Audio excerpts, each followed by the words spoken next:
Welcome to the program. I'm Mark Imperial. This segment's brought to you by booksgrowbusiness.com. It's the place where busy professionals get their books done and published to educate consumers, grow their businesses, and to leave a legacy. This is a series of spotlights on remarkable business intermediaries and exit planning advisors from across the country. Joining me on this segment is Michael Preston. He's the founder of MDP Business Sales. Michael, welcome to the program. Good morning, and thanks for having me. How you doing?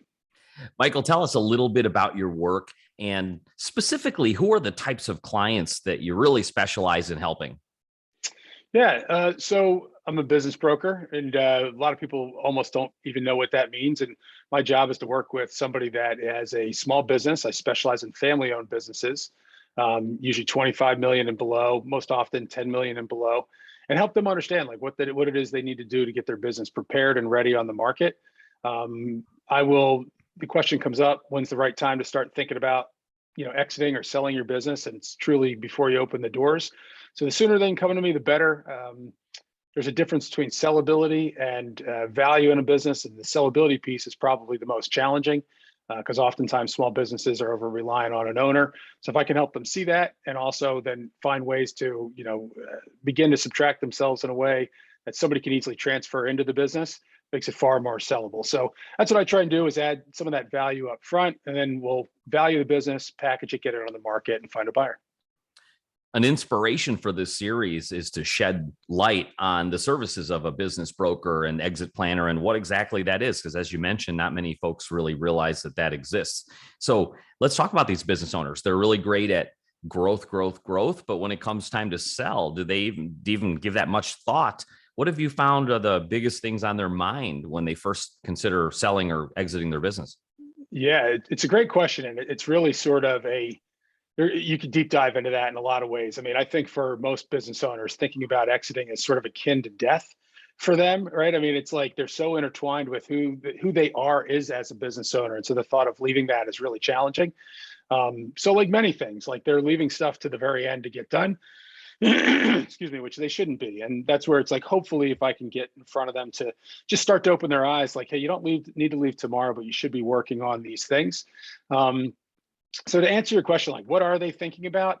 I mean, I think they've been avoiding it, quite honestly, mostly. The things they should be thinking about are things like, hey, when I'm going to retire, what does the business need to be worth in order to meet my, retirement goals? Something like 70% of all their net worth is wrapped up in their business because they just continue to invest back into that, which is understandable because that's where their cash is coming from. But they're not setting themselves up for long term, just expecting this one windfall to sort of sell, or the sale of it to like sort of fund everything. And if it's not properly prepared, it's a real challenge for them. So they should be thinking about things like that.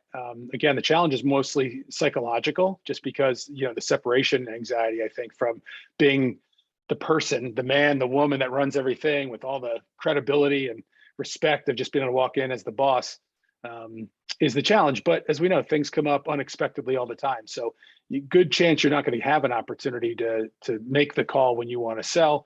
Something's going to come up. A family member gets ill. You might get ill. There can be all sorts of things, divorce, partnership issues. There's things that just occur all the time. So so back to your question, what are they thinking about? They're usually not, but they really should start to just kind of, take stock. What do they have? What's the asset worth, the value of their business in essence? What's the gap between where they need to be and where they are? And, like anything else in business, build a plan. I will tell you, I think it's probably the greatest entrepreneurial test or, marker is like, what do you get paid to sell it? Did you actually build something that is worth to somebody else to buy and invest in and take the risk of taking over? And oftentimes people just think of it as the beginning, like, well, hey, I'm still in business, which is quite an accomplishment. Let's not, minimize it, but certainly at the end of the day, will somebody actually pay you for what you did? That's a milestone. You mentioned something about, some people are forced to sell, like maybe there was a death in the family or something unexpected. So that kind of implies that maybe this, planning to sell should be done earlier rather than later. When is the best time to start planning for selling a business? How early should they start? Yeah, great question. Really, the earlier the better. If you've ever read, and hopefully most people have, like 7 Habits of Highly Effective People, start with the end in mind. What is it that you're looking to build? Having, clarity, focus, is going to be able to, give you drive and, certainty on the type of decisions you need to make in order to achieve what you're trying to do. So, again, they're usually taking stock at that point. But yeah, if they were like, hey, I want a business that's going to be worth $5 million, even $1 million, well, then you also, it starts to become apparent, like, well, what's it worth today, right? That you start to naturally ask yourself certain questions. Then when you see the gap, it's like, the next question would be like, well, how do I close the gap? If it's only worth $500,000, I need $1 million. What can I do? And so, little things like that start to just drive them in the right direction. It's important for that type of clarity for them to achieve, their goals.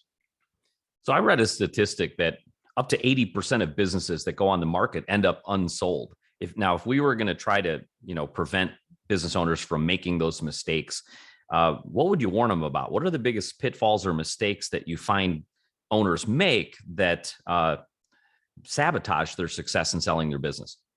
Yeah, good question. So it's an interesting statistic, right? And it's unlike you sell a piece of property, you have to legally tell people that tell the government you sold it, what you sold it for, you register it with the county, those sorts of things.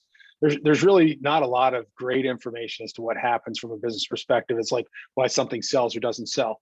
My experience, some of it is I think people they make the assumption nobody's going to buy this, whether they're right or wrong. They might be right in some instances, but so they'll just kind of walk from it.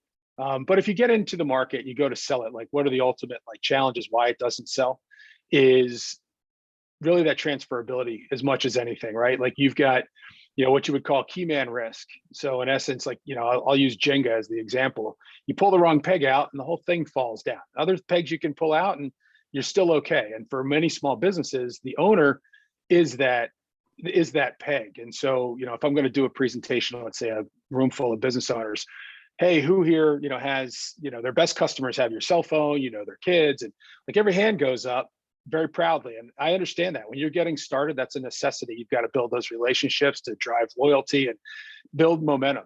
But over time, because then the problem is like, what happens when Bob leaves? Like, what am I left with as a buyer? And so, I've seen businesses where you're making hundreds of thousands of dollars a year and people still won't buy the business because the fear is once you walk, the relationships walk, there may not be any revenue. Maybe they're right, maybe they're wrong, but that perception's enough to alter the reality. And so what could you do is really start to, stop taking all the phone calls, start hiring people. Don't be the single point of focus for the business, because that is ultimately the challenge. So I had a dog groomer years ago, and it was like they were just doing everything. There were no other people coming in to groom dogs.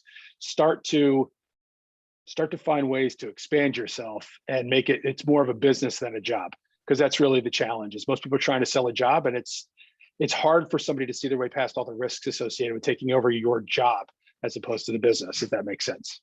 Sage advice, great insights. Michael, what inspired you to start helping other business owners sell their businesses? Like, how did you get started in the field and become a business intermediary? Yeah, thanks. So I'm a fourth generation entrepreneur. I've owned and operated a number of my own businesses. I've always been around, family and everything from jewelers. We've owned bed and breakfasts, cleaning companies, like you name it, right? And I think having control over your life, listen, it's challenging. I tell people, right? It's like probably the toughest gig in the world, but if you have to do it, it's like you're addicted to it, right? Like you're a little bit more alive, right? When it comes to you're an owner, just when the phone rings, you never know. And so I love that. And quite honestly, why I don't work on the bigger businesses as a business broker or an M&A guy is because I connect with the family-owned business. It's my experience. It's what I love. My background, just really briefly, I started right out of college, an international business degree. So I kind of got into some analytics there, got into wireless really early. And what that was about was walking into all these different companies and being like, what do you do? How do we leverage this emerging technology in order to, maximize your profit, your, efficiencies, like your customer experience, like whatever it was. And as a result, I got to work with, Disney and Lockheed Martin and the White House and Johns Hopkins and Bob's Plumbing and really everybody. And so I got to get behind the curtain and understand how all these different businesses run, what was in common. Got tired of working for a big company, started doing some consulting, got into coaching. Started to focus on people, helping them build value in their business. And I just saw there was a gap, and I kind of missed some of the deal making too. there just wasn't a lot of great people in the space to be able to help with somebody's business and getting it prepared and ultimately, being their representative when they're out there to sell it. Can you articulate the value? Can you articulate the opportunity? So I got into that, and I love it. I mean, it's a lot of fun. There's a lot of challenges. I tell people I herd cats a lot of times, right? Because you just have all these disparate people trying to I got to get them all across the finish line at the same time. So that can be challenging, but that's okay. That's the job. And it really is. It's fun. That sounds like a fun family that you were raised in. It sounds like never a dull moment, I'll tell you. Very true. Michael, before I ask you my last question, is there anything that I didn't think to ask you that you feel is important to share with a business owner that's considering selling their business now or in the near future? Great question. I would say you covered a lot of great stuff. The only thing I would, suggest briefly is, I call it the magic hour in business, is really like that time right before you sell. And why I say that is, if you can imagine, if you change, let's say your business is worth, $300,000 currently, and it's at that point because it's an average or, slightly lower than average business, and you make some adjustments, you get your cash flow up from, let's say, 300 grand to 400 grand. All of a sudden you might even go up a multiple or two. So you could go from a business that was worth 600 grand to maybe like $2 million just by doing that work. So it's very fulfilling. Yes, it's challenging. Yeah, there's an issue as far as like oftentimes people are starting to check out because they're getting towards retirement, but it can be a lot of fun. It's a great way to, fund retirement. And so just, that would be the only thing is like to really it's not just to get it sold, then it can make a significant difference in what you take home for all the hard work. I mean, you probably invested blood, sweat, tears, time away from family, whatever, get the most out of it. For business owners listening who want to get your help and talk to you about, planning to sell their business, how can they find you, connect with you, and learn more? Okay. Yeah, I appreciate that. So the website would be mdpbusinesssales.com. And they could just give me a call, even on my phone, right? I'll give out the cell 310-994-7037. I'm based out in Los Angeles, but we do take listings around the country if it makes sense. And more than anything, I'm always happy to help, like just at least give some people some insight. If I can't help them, that's okay. Like I do this more out of a labor of love. I mean, money, gotta earn a living too, but it's about just sort of being able to give back and serve and be a part of it. I just really enjoy it. Michael, thank you so much. This has been terrific, and I really appreciate you taking the time to share with my audience today. And I wish you continued success for you and for all of your clients. Thank you very much. This has been a pleasure. Appreciate it. That was Michael Preston. He's the founder of MDP Business Sales. And this segment's brought to you by booksgrowbusiness.com. It's the place where busy professionals get their books done to educate consumers, grow their businesses, and to leave a legacy. That's all for now. I'm Mark Imperial, and thanks for joining me.